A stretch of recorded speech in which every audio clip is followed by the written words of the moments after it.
Skip Bayless, did you know that LeBron James holds the NBA postseason record for the most game-winning buzzer beaters of all time? Yeah, because he. Hold on, whoa. 23 No. years.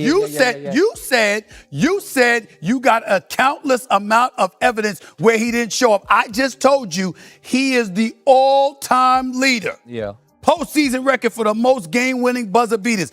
Everyone watching the Lakers fall behind in this series thought they saw the same thing. The end. The final proof that Father Time had won.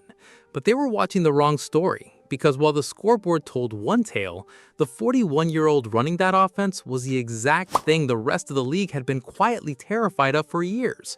In his 23rd season, on a roster missing its two best players, LeBron James just unlocked a version of himself the NBA spent a decade trying to make disappear. He didn't just survive, he became the nightmare again. But to understand why, you have to go back to what this season was actually supposed to be.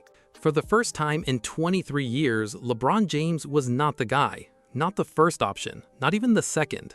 The Lakers were rebuilt around a younger franchise star, with a secondary creator running the show beside him. LeBron was the glue, the skip passer, the pick-and-roll screener, the smart veteran letting younger stars create his looks. And he was excellent at it. 21 points, 7 assists, 6 rebounds on better than 50% shooting. Not the loudest version of his career, the smartest. He wasn't hunting scoring titles, he was hunting a window, saving every drop of energy for a body that has logged more NBA miles than anyone ever has. For the first time in a long time, the plan actually worked. LeBron wasn't the engine anymore, he was the fuel. A powerful piece of the machine, not the whole machine. The goal was simple: keep him fresh, protect him, and let him explode deep in the playoffs when the games stopped being games. But the whole thing rested on one big assumption. 3 players had to stay healthy. Then came April 2nd, Oklahoma City, a blowout nobody saw coming, and right in the middle of it, the entire blueprint fell apart. The franchise star strained his hamstring badly enough to sit out indefinitely. Their secondary creator tore his oblique the same night. Both gone, with 2 weeks left before the playoffs. Just like that, no playmakers, no primary scorer, no safety net, and one massive question hanging over everything.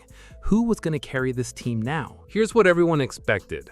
A slower, faded version of a legend trying to fill a role his body couldn't handle anymore. A 41-year-old asked to play 25-year-old basketball against a healthy playoff squad. Houston opened as massive favorites. Most analysts wrote the Lakers off before tip-off. There was no path. There was barely a pulse. Here's what they got instead. Game 1, LeBron walks out and drops 19 points and 13 assists like the last 20 years never happened. The Lakers don't just compete, they look like the better team. They jumped out to a 3-0 lead. Houston fought back and won 2 straight. And then LeBron flipped the switch nobody knew he still had.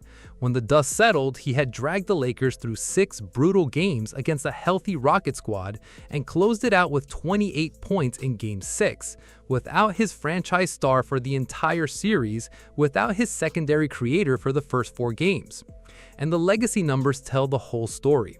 He passed 12,000 career assists, becoming the only forward in NBA history to ever do it, joining a club that had only ever held 3 names, all legendary point guards. He stretched his record for most playoff games played. He stretched his record for most postseason points ever scored. The man who started the season as a third option was now the all-time leading scorer in regular season basketball, the all-time leading scorer in playoff basketball, and one of only 4 passers to ever reach that assist number. So the question wrote itself: how does a 41-year-old on a broken roster beat a healthy Houston team in 6? The answer the league quietly understood was the one nobody wanted to say. He never actually lost that old version of himself. He just stopped using it. The defending champions, undefeated through the entire postseason. A perfect record against the Lakers all season long. The most ruthless team the league has put on the floor in years.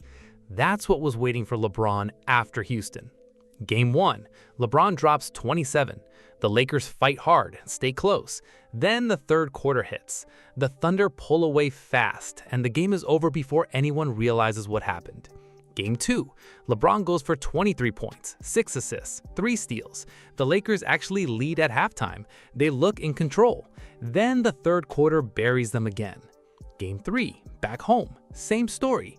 Close into the third, then OKC breaks the dam and walks out of Crypto.com Arena with a 23-point win and a stranglehold on the series. The math is brutal.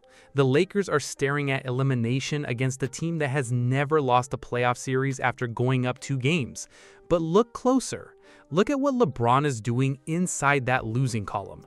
Read after read, pass after pass, possession after possession.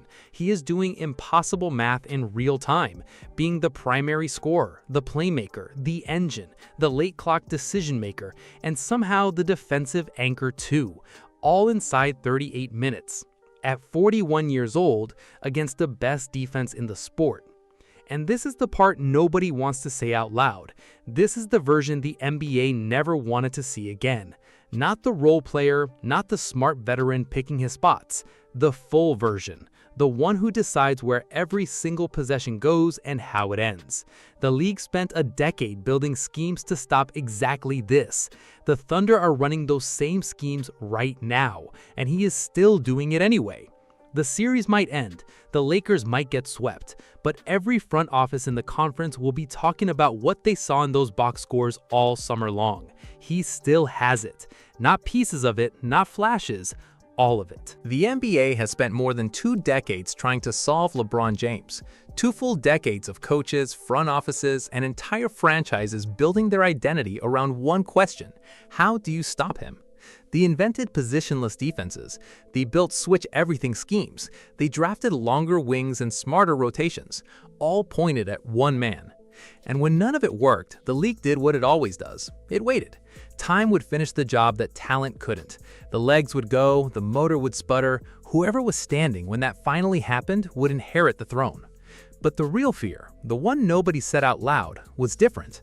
The fear was that LeBron would figure out how to outlast time, that he'd simplify his game, manage his body, and preserve his IQ so deep that when the moment came, he could reach back and pull out the full version of himself. Not a flash of it, the whole thing. This series is that fear made real. And the scary part isn't that the Lakers are winning, it's that they're losing and he is still not the reason why. At 41 and his 19th playoff appearance, tied for the most in NBA history, on a broken roster, against the best defensive team in the league, he is putting up real primary option numbers, the kind that would headline a 28-year-old's playoff run. He is the only player on that floor with answers, and the team around him simply cannot keep up with what he is finding. The all-time leading scorer in regular season basketball, the all-time leading scorer in playoff basketball, the only player in NBA history with at least 10,000 points, 10,000 rebounds, and 10,000 assists. Every record that measures longevity in this league has his name on it, and he is still adding to the list right now, in the middle of the playoffs. The league just got its answer to the question it has been quietly asking for a decade.